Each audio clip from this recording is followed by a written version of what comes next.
তো সন্ধ্যাবেলায় চানাচুর খাওয়ার পরে যে জিনিসটা আপনাদের দেখাবো বলেছিলাম, কালকে তো আপনাদের সাথে বলেছি, শেয়ার করেছি।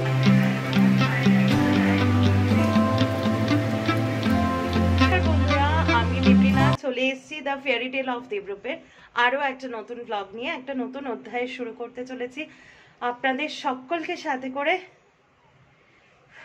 আপনাদের সকলের হাত ধরে। তো চলুন দিনটা আজকে শুরু করছি। আজকে একদম একটা রেইনি মর্নিং, সকাল থেকে কালকে যেরকমটা দেখিয়েছি নো চেঞ্জ, মানে টিপ টিপ টিপ টিপ করে কখনো ঝেঁপে এরকম বৃষ্টি আসছে। সব থেকে খারাপ লাগে এই বৃষ্টির মধ্যে ওকে আর কি এভরিডে এখন অফিসে চাপ রয়েছে। আমি বলেছিলাম যে এক একটা দিন একটু লিভ নাও, প্রচুর লিভ জমা থাকে বিকজ প্রচণ্ড পাংচুয়াল কাজের ব্যাপারে, তো অনেক লিভ ওর এমনি জমা থাকে। তবু আমি বলি এমনি সময়তে কোথাও বেড়াতে গেলে টেলে অবশ্যই ছুটি নেয়, কিন্তু ওর এটা আমি প্রাউডলি বলতে পারি এটা একটা গুণ যে ও ছুটি নিয়ে বাড়িতে বসে থাকে না, মানে বাড়িতে আরাম করব সেরকম না, তবে ছুটির দিনে উনি সারাদিন ঘুমাবেন। তো যাই হোক, অ্যাজ ইউজুয়াল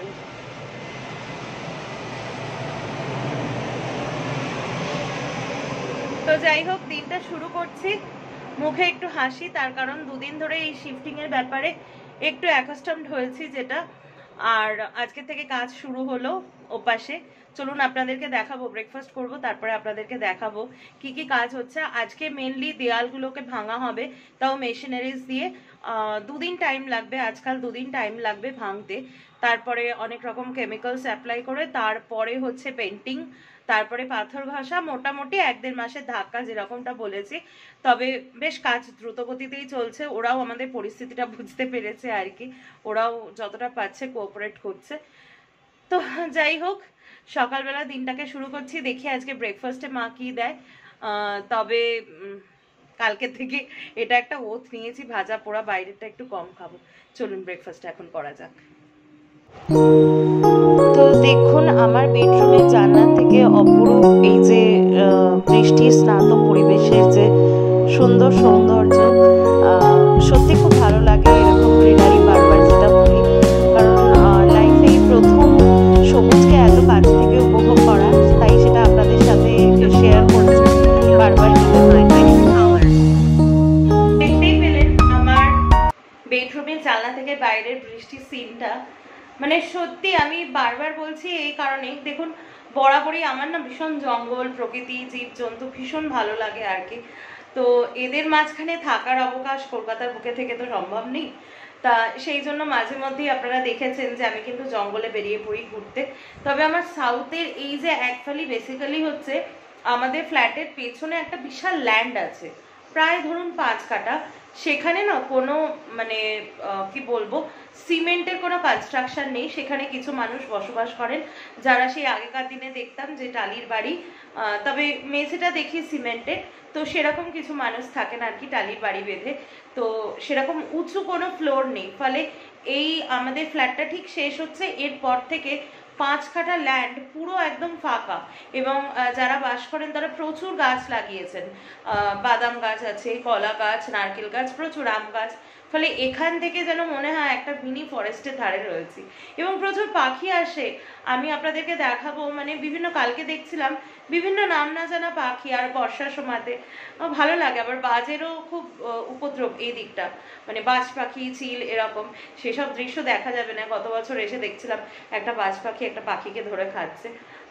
তো ব্রেকফাস্ট নিয়ে বসে গেছি, আর পেছনে এই মশারিটা মানে ব্যাকগ্রাউন্ডটাকে একদম ধ্বংস করে দিচ্ছে পুরো।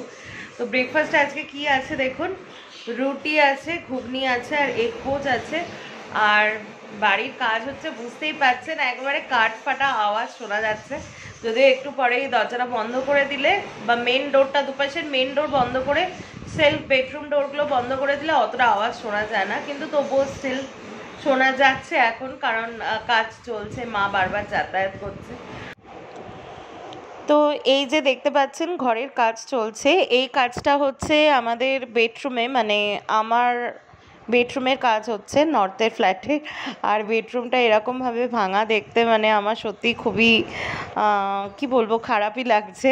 আমি এরকম ভাঙাচোরা খুব একটা দেখতে পারি না, জানি নতুন হবে আর কি। তো এই পুরো বেডরুমটা কাজ হয়েছে আর কি আজকে, ভেঙে দেখুন কি অবস্থা হয়েছে আর কি পুরো। আর মা বাবার বেডরুম যেটা নর্থে, সেটাও কাজ চলছে। এরপরে আর কি হলঘর, একে একে ঠাকুর ঘর, এইভাবে কাজ হবে আর কি। তো সেই ভিডিওটাই আপনাদের দেখাচ্ছি, তাহলে বুঝতে পারবেন যে সাউথের ফ্ল্যাটে কেন আমরা এই 1-1.5 মাসের জন্য শিফট করলাম। তো এই যে দেখুন আমার সাধের বেডরুমের কি অবস্থা। তো এটা যেটা দেখছেন, এটা হচ্ছে নর্থের ফ্ল্যাটের মা বাবার বেডরুম। দেখুন কাজ চলছে বেডরুম দিয়ে, ওটা মাস্টার বেডরুম। তো তো টয়লেটেরও কাজ হচ্ছে আর কি। তো চলে এসেছি লাঞ্চ টেবিলে, মা বাবার খাওয়া হয়ে গেছে অ্যাজ ইউজুয়াল। আমি মোটে বাবা মার ক্লক টাইমটা একদম ধরতে পারছি না। আর অলরেডি আস্তে আস্তে করে একটু একটু করে অ্যাকাস্টমড হচ্ছি এদিকটায়। বেশ গুছিয়ে গাছিয়ে নিয়েছে মা। এই যে হচ্ছে বাবার বিছানা। বাবার বিছানা বলতে বাবা দুপুরবেলা এসির মধ্যে এই ধরনের ওয়েদারে থাকে না, তো ওনার সেই জন্য আলাদা বিছানা। তো সেখানে শুয়ে উনি একটু ইউটিউব দেখেন, তারপরে বিভিন্ন রাজনৈতিক পোস্ট হেনা তেনা এইসব দেখে তার মতো। আবার মা দেখে হচ্ছে পুরনো সিনেমা দেখে, সুবর্ণলতা দেখে, এই সব লুডো খেলে। তো সেই জন্য দুজনের আলাদা ব্যবস্থা, আমি আমার ঘরে। যাই হোক, তো এই হচ্ছে ব্যাপার। দেখতে পেলেন আজকে কাজ কত দূর হলো। আমার সাধের বেডরুমটাকে দেখে আমার মানে কি অবস্থা, খুব গায়ে লাগে এরকম। আমার না একটু এরকম মনে হয়, জানি ভাঙাটা হচ্ছে মানে নতুন কিছু গড়ার জন্য, ভালো আরও ভালো কিছু হবার জন্য। তবুও ভাঙাচোরা দেখলে আমার ভীষণ বুকের মধ্যে বাঁধে, আমি দেখতে পারি না। একটুখানি ভিডিও তাই করে আসলাম। আর এখন দেখুন আমার জন্যই এখানে থালা সাজানো, ভাত, আর এখানে আছে কাঁকরোল ভাজা, এখানে আছে লাউয়ের তরকারি, মুসুর ডাল আর মাছ। এই হচ্ছে আজকের মেনু। আর রান্নাঘরে যেদিনকে কাজ হবে সেদিনকে মাকে বলেছি যে 3 বেলাটা আউটসোর্স করতে, বেশি দিন লাগবে না, 1-1.5 দিনের মধ্যেই হয়ে যাবে আর কি। বাদ বাকি এখনও মা যে দিকটা ধরেনি রান্নাঘরের দিকটা, সেই দিকটা রান্না করছে। তো চলুন এখন খেয়ে নিই, খাওয়া দাওয়া হয়ে যাক, এবার পাখিদের ফিড দেব। আর কি বলবো আপনাদের, এর মধ্যেও মানে আমার লেগে রয়েছে আরও একটা পাখির বাচ্চা মারা গেছে। বাচ্চা মানে আপনাদের দেখিয়েছি সবুজ হলুদ দিয়ে। বুঝতে পারছি না কি হচ্ছে, ওদের মাটাই ওদেরকে ঠুকরে মেরে ফেলছে। তো এবার একটা কিছু ভাবতে হবে, মাটার যে মাথা তার কেটেছে কিনা তা কে জানে। মানে ওদের মা নিজে পাড়া ডিমগুলোও নিজে ভেঙে ফেলছে। আমি জানি না এই পাখির কি এত বড় বড় পূর্ণবয়স্ক বাচ্চা, তাই লড়ালড়ি করে মারছে। তো এসবের মধ্যে আর এসব ভালো লাগছে না। যাই হোক, খেয়ে নিই এখন। তো এখন বাইরে বৃষ্টি পড়ছে, ভেবেছিলাম একটু চপ ভাজা খাবো, তারপরে নিজেই ভাবলাম যে না, চপটা খাবো না, খাওয়া দাওয়া খুবই উল্টোপাল্টা হয়ে যাচ্ছে। সেই জন্য দুধের স্বাদ ঘোলে মেটানো, একটু চানাচুর নিয়ে বসেছি আর কি। চানাচুর খাবো, তারপরে একটু চা খাবো, তারপরে আপনাদের একটা জিনিস আজকে দেখাবো, শেয়ার করব আপনাদের সাথে। তো সন্ধ্যেবেলায় চানাচুর খাওয়া হলেও বাইরে এখনো বৃষ্টি পড়ছে। তো যে জিনিসটা আপনাদের সাথে শেয়ার করব বলে দেখিয়েছি, দেখুন কালকে ব্লগে আমি বলেছি যে এটা অগাস্ট মাস, গোল্লার বার্থ মান্থ। তার সাথে কালকে আমি সিক্রেট রেখেছিলাম আর কি, রাখার মতো কিছু না, এটা আমার মায়েরও বার্থ মান্থ। মার জন্মদিনও আসছে আপকামিং, গোল্লার জন্মদিনের আগে মার জন্মদিন। তো আমি গোল্লার জন্মদিনটা কয়েকটা সেগমেন্টে করতে চেয়েছি। সেটা আমি মোস্ট প্রবাবলি গোল্লার জন্মাষ্টমীর যে গিফট কিনেছিলাম, gold and silver gift, gold gift কিনেছিলাম, সেইখানে আমি বলেছিলাম। তো আমি ঠিক করেছি, আবারও বলছি, আমি ঠিক করেছি ওই দিনটা যেহেতু গোল্লার ফার্স্ট বার্থডে, আমি সকালে একরকম করে ওকে সাজাবো, দুপুরে একরকম করে সাজাবো, রাতে একরকম করে সাজাবো, সেই সাথে নিজেও বারবার ড্রেস চেঞ্জ করে সাজুগুজু করবো। এখন দেখা যাক ঘরের কি অবস্থা হয়। তো সেটা ভেবে আমি কিন্তু বেশ কিছুদিন আগে অ্যামাজন থেকে এই শাড়িটা কিনেছি। শাড়িটা হচ্ছে বেগমপুরি, এই যে এরকম আসে আর কি। এটা যদিও আঁচলের পোর্শনটা, ফার্স্টে আমি এটা দেখাই। এটা পিওর কটন শাড়ি। আমি এই সেম শাড়ি আরও একটা কিনেছি আর কি, সাদা আর লালের উপরে কিনেছি, সেটা আপনারা দেখতে পাবেন আমাদের বাড়িতে দোল পূর্ণিমার যে পুজো হয়েছিল সেখানে আমি পরেছি আর কি, মানে গোল্লার প্রতিষ্ঠা দিবসে। এবার শাড়িটা আপনাদেরকে একটু খুলে ডিটেলে দেখাই। ভীষণ সফট, ভীষণ বেগমপুরি কটন, মানে বুঝতেই পারছেন। এই হচ্ছে টোটাল শাড়িটা, এই হচ্ছে টোটাল শাড়িটা যাচ্ছে, মানে এই হচ্ছে আঁচলের পাটটা এরকম থাকবে,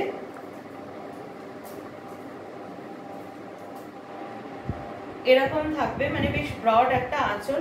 এই শাড়িগুলো পরে এত আরাম পাওয়া যায়, আর পার্টিকুলারলি এই পিসটার সাথে আমার তো মনে হয় মানে একটু অ্যান্টিক সিলভার কালেকশন বেশি ভালো লাগবে, যদিও আমি কোনোদিন সিলভার পরি না, মানে আমাকে মানায় না, সেই জন্য আমি গোল্ডেন বা গোল্ড দিয়ে পরবো। আর ভেতরটা দেখাচ্ছি,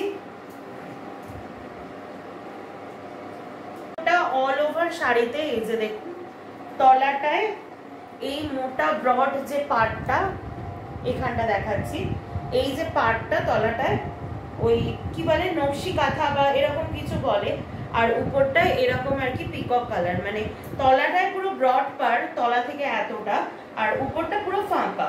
তো এর সাথে ব্লাউজ পিস থাকে না, আমি দেখেছি অন্যান্য শাড়িগুলো কিন্তু ভীষণ কমফোর্টেবল হয়, মানে এত কমফোর্ট হয়, বিশেষ করে গরমের দিনে পরলে কিন্তু ভীষণ আরাম পাওয়া যায়। যেহেতু আমি এটা ঠিক করেছি সকালবেলা গোল্লাকে যখন এমনি আমাদের নিত্যদিনে 3 বার আর কি গোপাল সেবা দেওয়া হয়, ওই দিনও তার অন্যথা হবে না, এক্সপেক্টেড টাচউড। তো সকালবেলা আমি যখন ওকে ঘুম থেকে তুলে যখন খেতে দেবো তখন এই শাড়িটা পরবো, তো সকালের জন্য এটা একদম অ্যাপ্রোপ্রিয়েট। আর তারপরে দুপুরে কি পরবো সেটা এখনো ঠিক করিনি, কি জুয়েলারি পরবো কি পরবো, তবে ইচ্ছা আছে একটু হেভি জুয়েলারি আর একটু ডিফারেন্ট স্টাইলের বেনারসি সেরকম কিছু পরে গোল্লাকে একটু ভালো মন্দ কিছু বানিয়ে খেতে দেওয়া। তো এই শাড়িটা আপনাদের দেখানো ছিল, এটা বেশ কিছুদিন আগে কিনেছি অ্যামাজন থেকে, একদম নতুন, এখনো অবধি পরা হয়নি, গোল্লার জন্মদিনেই পরে উদ্বোধন করব। তো শাড়িটা আপনাদের সাথে শেয়ার করলাম। আর হ্যাঁ, এটা আমার প্রাইস নিয়েছে, এটা কিন্তু খুব ফ্ল্যাকচুয়েট করে, বিভিন্ন রেঞ্জের আছে, এটা আমাকে নিয়েছে হচ্ছে 660 টাকা, 660 রুপিস। তো খুবই বাজেট ফ্রেন্ডলি, নিজেদের জন্য কিনতে পারেন, আবার গিফটিং এর জন্য আইডিয়াল। তো শাড়িটা দেখালাম, কেমন লাগছে আপনাদের রেসপন্সে বুঝবো। তো চলে এসেছি এখন বেডরুমে আর কি, রাত্রে খাওয়া দাওয়া সব কমপ্লিট, দুপুরে যা মেনু ছিল অলমোস্ট তাই ছিল, আর দেখালাম না কোনো কিছু। তো আজকের ব্লগটা এই অবধি রাখছি, আশা করি আপনাদের ব্লগটা ভালো লেগেছে, আর ভালো লাগলে কি করতে হবে? Do like, share and subscribe. অবশ্যই please please please do like, share and subscribe to the fairy tale of Debrup, যাতে আমরা আরো নতুন নতুন এন্টারটেইনিং ব্লগ নিয়ে আবার আপনাদের কাছে খুব শীঘ্রই ফিরে আসতে পারি। ততক্ষণে প্রত্যেকে সুস্থ থাকবেন, শান্তিতে থাকবেন, ভালো থাকবেন। দেখা হচ্ছে খুব তাড়াতাড়ি কালকের একটা নতুন ব্লগে, ততক্ষণের জন্য বাই, গুড নাইট।